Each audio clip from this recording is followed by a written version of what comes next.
Assalamualaikum warahmatullahi wabarakatuh. Saya Ahmad Januar Arifin dari kelas 12 MIPA nomor absen 1 akan mempresentasikan bab tentang sumber hukum Islam. Sumber hukum Islam. A. Sumber hukum yang muttafaq. 1. Al-Quran. Pengertian Al-Quran. Al-Quran secara bahasa berasal dari kata qara'a, yaqra'u Qur'anan yang artinya bacaan.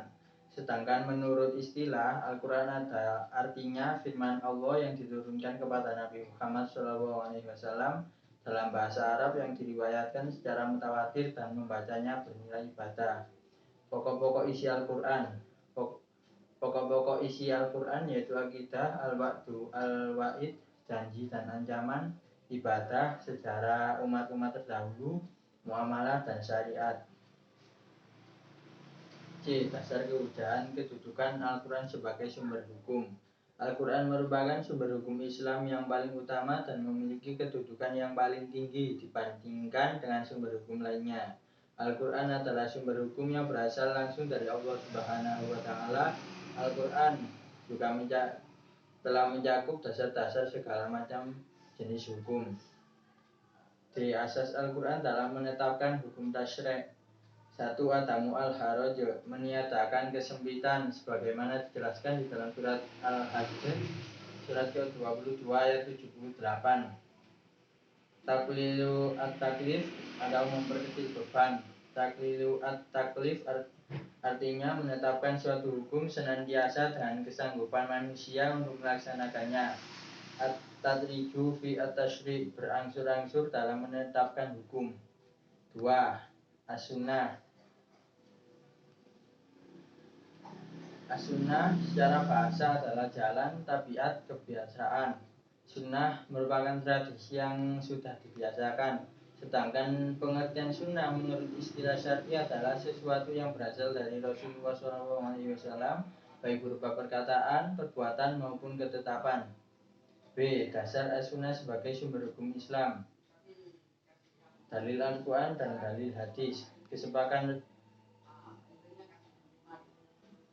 Kesepakatan ulama atau ijma'. C. Kedudukan as-sunnah sebagai sumber hukum Islam. 1. Hadis menguatkan hukum-hukum yang telah disebutkan dalam Al-Quran. 2. Hadis menetapkan hukum-hukum yang belum ada dalam Al-Quran untuk memecahkan permasalahan hidup manusia. 3. Ijma'.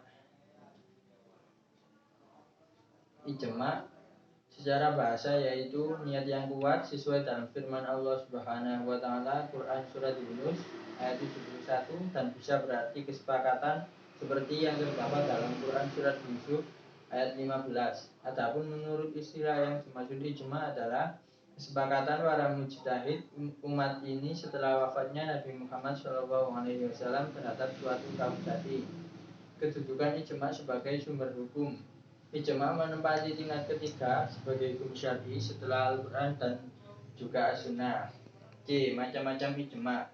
1. Ijma' syar'i atau bayani, yaitu para mujtahid menyatakan pendapatnya dengan jelas dan tegas baik berupa ucapan maupun tulisan. 2. Ijma' sukuti, yaitu apabila sebagian mujtahid yang memutuskan hukum itu tidak semuanya menyatakan setuju baik dengan lisan maupun tulisan, melainkan mereka hanya diam. Jumhur ulama berpendapat bahwa ijma' yang dapat dijadikan landasan hukum adalah ijma' syar'i, sedangkan ijma' sukuti tidak. D. Sebab-sebab dilakukan ijma'. 1. Karena adanya persoalan-persoalan yang harus dicarikan status hukumnya, sementara di dalam nas Al-Quran dan as-sunnah tidak dapat ditemukan hukumnya. 2. Belum timbul perpecahan di antara para mujtahid dan jika ada perselisihan, pendapat masih bisa dipersatukan. 4. Qiyas. Pengertian qiyas. Qiyas secara bahasa berarti menyamakan, menganalogikan, membandingkan atau mengukur seperti sesuatu dengan lainnya dikarenakan adanya persamaan. Adapun secara istilah, qiyas adalah menetapkan hukum suatu kejadian atau peristiwa yang tidak ada dasar nasnya dengan cara membandingkannya kepada suatu kejadian atau peristiwa lain yang telah ditetapkan hukumnya berdasarkan nas karena ada persamaan ilmiah antara kedua kejadian atau peristiwa itu. B. Kedudukan kias dalam hukum Islam. Kias menduduki peringkat keempat hujjah syar'i, sebab dalam suatu peristiwa bila tidak terdapat hukum yang berdasarkan nas, maka peristiwa itu disamakan dengan peristiwa lain yang mempunyai kesamaan dan telah ada ketetapan hukumnya dalam nas. C. Contoh kias. Tiap minuman yang memabukkan hukumnya haram. Hal ini dikiaskan dengan hukum khamr atau arak, yaitu haram. Persamaan kedua jenis minuman ini adalah karena persamaan sifatnya yang memabukkan. Macam kias. 1. Kias aulawi, yaitu mengkiaskan sesuatu dengan sesuatu yang hukumnya telah ada, namun sifatnya lebih tinggi dari sifat hukum yang telah ada. Contohnya, keharaman memukul orang tua dikiaskan kepada memakinya. Ilatnya adalah menyakiti hati orang tua. 2. Kias musawi, yaitu ilat kias suatu hukum sama, seperti keharaman hukum membakar harta anak dengan memakan hartanya. Ilat keduanya adalah sama-sama menghilangkannya atau merusaknya.